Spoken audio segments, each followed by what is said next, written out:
Good evening students. लक्ष्य computer training institute के तरफ से एनसीईआरटी क्लास 6 के बच्चों के लिए जो चैप्टर नंबर 12 है उसका जो रिमेनिंग पार्ट है बियॉन्ड अर्थ, जो रिमेनिंग पार्ट है उसको आज हम कंप्लीट करेंगे। ठीक है, तो आज हम ट्राई करेंगे कंप्लीट करने का। तो चलिए आगे बढ़ते हुए, तो हमने लास्ट क्लास मून के बारे में पढ़ लिया था। अगर हमारे जो प्रीवियस क्लास है उसमें मून के बारे में हमने पढ़ लिया था, है ना। तो अब हम पढ़ेंगे एस्टेरॉयड के बारे में। तो एस्टेरॉयड क्या होता है? The sun and the planet are nearly spherical in shape, है ना। सन और जो प्लैनेट है वो स्पेरिकल शेप में होते हैं, एक गोले गोले जैसा होता है, बॉल जैसा होता है।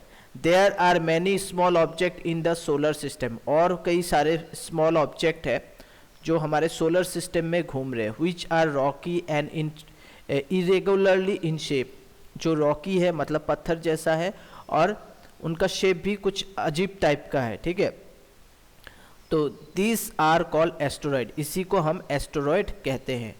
Many of this asteroid revolve around the sun, बहुत सारे ऐसे एस्टेरॉयड है जो हमारे सन के चारों तरफ घूमते हैं। In path that lies between those of Mars and Jupiter, तो ये मार्स और जुपिटर के बीच में आपको दिखेगा अगर आप बाइनोकुलर यूज़ करते हो, या फिर बाइनोकुलर नहीं, आपका ये जो टेलीस्कोप है। This region is called the asteroid belt, उसको हम एस्टेरॉयड बेल्ट बोलते हैं। तो एस्टेरॉयड बेल्ट बोला जाता है। Occasionally asteroid pass very close to the earth, occasionally कभी कभी क्या होता है, एस्टेरॉयड हमारे एकदम पृथ्वी के पास से भी गुजरता है। ठीक है, तो अब चलते हैं कॉमेट, और अब कॉमेट के बारे में पढ़ते हैं। Sometime we have visitors from the outer region of the solar system, कभी कभी हमें हमारे जो सोलर सिस्टम के बाहर से कुछ विजिटर आते हैं। विजिटर मतलब समझ लीजिए कॉमेट। ठीक है, कुछ ऐसे चीज आ जाते हैं अचानक से। ठीक है, this object with long tails, ये ऑब्जेक्ट आपको दिखेगा काफी बड़ा लंबा पूछ जैसा होगा, आर कॉल कॉमेट्स। ठीक है, ये काफ़ी स्पीड में आते हैं, आउटर हमारा जो सोलर सिस्टम है इसके बाहर से आते हैं ये। They are made up of dust, dust हो सकता है, गैस हो सकता है, रॉक हो सकता है, आइस हो सकता है। As the comet approach close to the sun, जैसे जैसे वो सन के क्लोज आता है, जो मटेरियल है वो फ्रोजन हो जाते हैं मटेरियल्स। ठीक है, frozen materials in it start evaporating, तो क्या होता है जो ठंडी जैसे आइस वगैरह है वो तो इवेपोरेट हो जाते हैं। This evaporating material form the tail of the comet, तो ये जो इवेपोरेट प्रोसेस देखते हैं आप, यहाँ पर आप देख सकते हो हमारे जो एक पिक्चर दिया हुआ है, इसी को टेल बोला जाता है। Comet appears dim as they move away from the sun them, it is not possible to see them with the naked eyes, और इन्हें हम अपने naked eyes से नहीं देख सकते। ठीक है,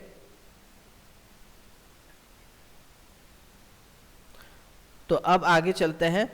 many comet have been found that revolve around the sun, बहुत सारे ऐसे कॉमेट है जो कि हमारे सन के चारों तरफ घूम रहे हैं।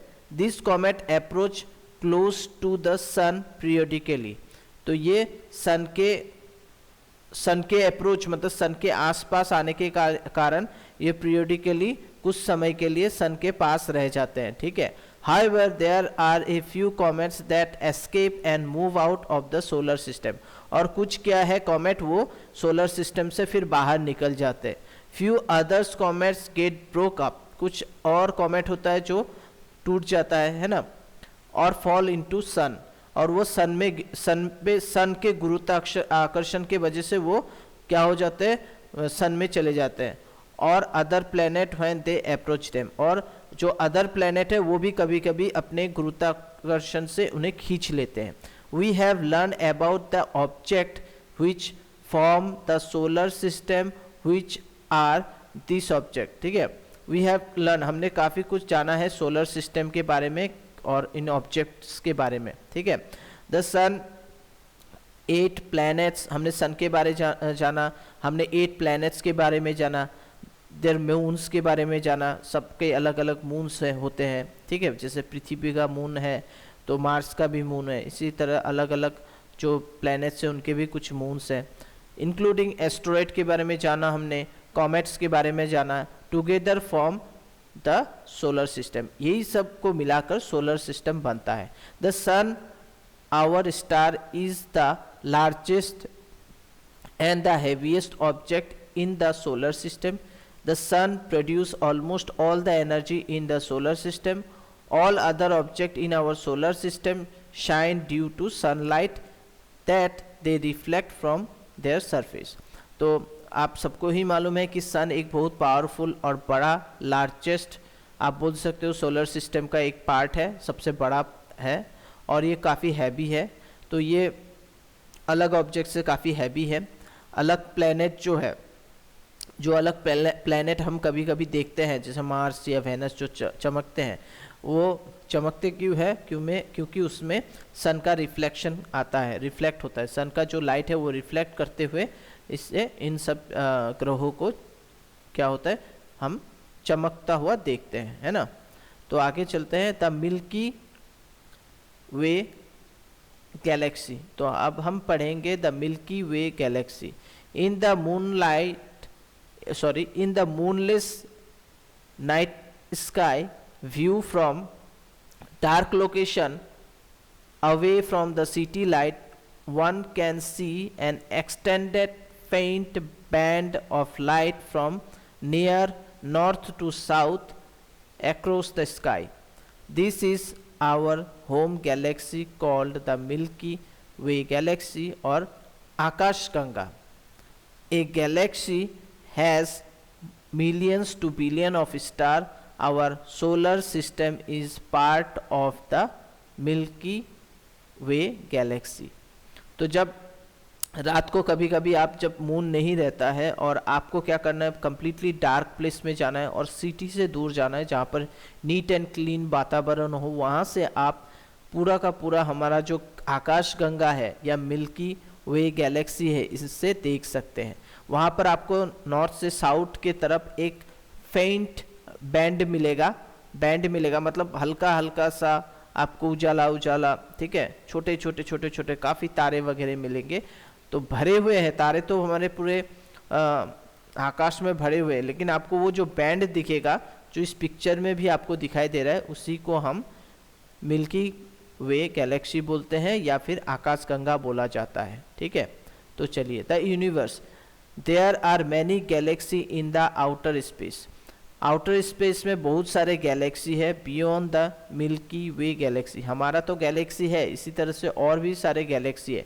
Scientist study them to understand the star galaxy and universe. तो साइंटिस्ट ने स्टडी किया, अंडरस्टैंड समझा स्टार गैलेक्सी, ठीक है, और यूनिवर्स के बारे में। We do not know yet if life exist elsewhere in the universe. तो हमारे जो ये यूनिवर्स है जहाँ पर बहुत सारे इस तरह के गैलेक्सी हैं, वहाँ पर लाइफ अभी है या नहीं, एग्जिस्ट करते हैं या नहीं, ये हमें अभी तक मालूम नहीं directly. The search for life has been directed mostly towards explore planets. The planets discover revolving around other star in our galaxy. Till now scientists have no found any evidence of life, but this search is on and continue.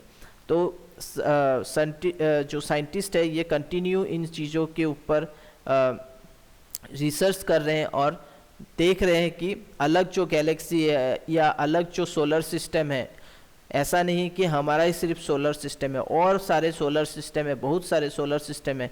वहाँ पे जो तारे हैं उनके चारों तरफ जो planet घूम रहे हैं, उनके जो रिवॉल्व कर रहे हैं उस तारे के चारों तरफ जो प्लैनेट्स, तो उनमें कोई जीव एग्जिस्ट है या नहीं, वो उन पर रिसर्च चल रहा है, ठीक है। तो ये सब हमने आज कंप्लीट कर लिया। द यूनिवर्स के बारे में हमने पढ़ा, हमने पढ़ लिया। द मिल्की वे गैलेक्सी के बारे में पढ़ा, आकाशगंगा के बारे में पढ़ा, हमने कॉमेट एस्ट्रॉयड के बारे में पढ़ा। तो आशा करता हूँ अगर आप लोग को ये चैप्टर अच्छा लगा है, इंटरेस्टिंग चैप्टर भी था ये, तो आप लोग प्लीज़ हमारे चैनल को लाइक कीजिए, कमेंट कीजिए और सब्सक्राइब करके रख दीजिए। हम हर वक्त आपके लिए नए नए जो नए नए टॉपिक है और नए नए जो आप लोग का चैप्टर्स वगैरह है इनको हम पढ़ेंगे और आप लोग को समझाने की कोशिश करेंगे। तो चलिए यहीं पर मैं इसे फिनिश करता हूँ। Thank you.